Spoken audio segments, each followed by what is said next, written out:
I feel like we need to have a serious discussion about how the Cleveland Browns might be cursed. It feels like every single year they find new and exciting ways to lose rather than win. I mean, you look at week one this year, and the Browns dominated that entire game. The Bengals were held in negative yards in the second half, and the Browns lost. Two interceptions, none that were Joe Flacco's fault, bounced off the hands of Jerry Jeudy and Cedric Tillman, just right into the waiting hands of a Cincinnati Bengal. You look at any other team, and that ball feels like it would fall harmlessly to the ground. But for the Browns, it just shoots 5 yards into the air. And you look at the missed extra point, and I'm sure every Browns fan knows exactly how I'm feeling. When we missed that extra point, I just knew we were going to lose by a point. And that ended up being the case. We lost 17-16. And the missed 38-yard field goal with about just over 3 minutes to go, which would have given you the lead. Stuff like that can't happen. The Browns had every opportunity to win that game. The Bengals' offense was, quite honestly, shut down besides the opening drive, which is expected. The Browns have a top 5 defense.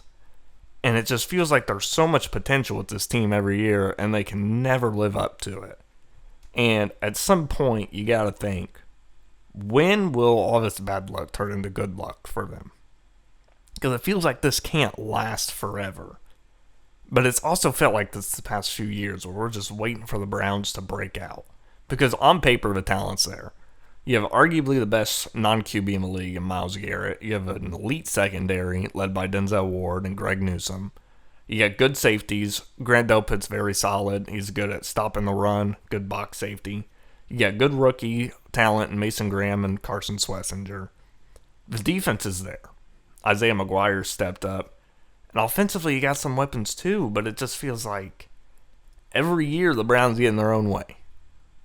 And I'm starting to wonder what it's going to take for them to break out of this and actually build a winning culture.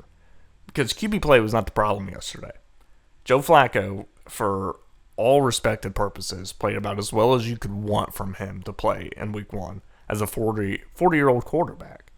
Both interceptions were not on him. He should have had well over 300 yards, and he had the touchdown. Maybe he should have had another one. It's tough because that's a game you really needed to win with your hard schedule coming up. Because you got the Ravens in Baltimore this Sunday. And following that, you got Green Bay, you got Detroit, you got Minnesota. It's tough, man, because the Browns could easily find themselves being 1-5 going into week 6. It's hard because the talent's there. I'm just hoping that Stefanski can rally the troops and get these guys ready to play because they can walk into Baltimore and win. The Ravens aren't unbeatable. We saw them blow the huge lead in Buffalo. I'm hoping everything can come together and maybe we can get a magical run again like we did in 2023 with Flacco. But it's hard not to feel discouraged and hurt after that game, in which you should have won. You should be 1-0.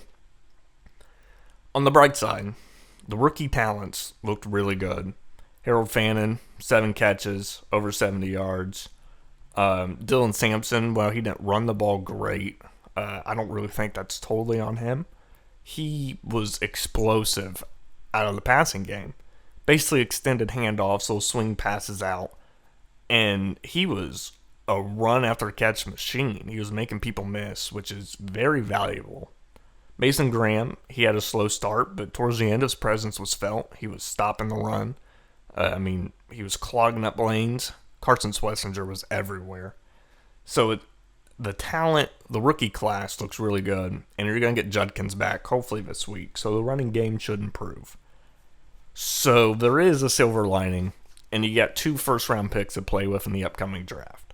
So while that week 1 loss hurts, there is a lot to be excited about in the future. So that's my recap. Hopefully we have a better result this Sunday in Baltimore. It's going to be tough, but the Browns have shown that they can beat the Ravens in the past. So let's hope for that outcome. Thank you guys for listening. Go Browns.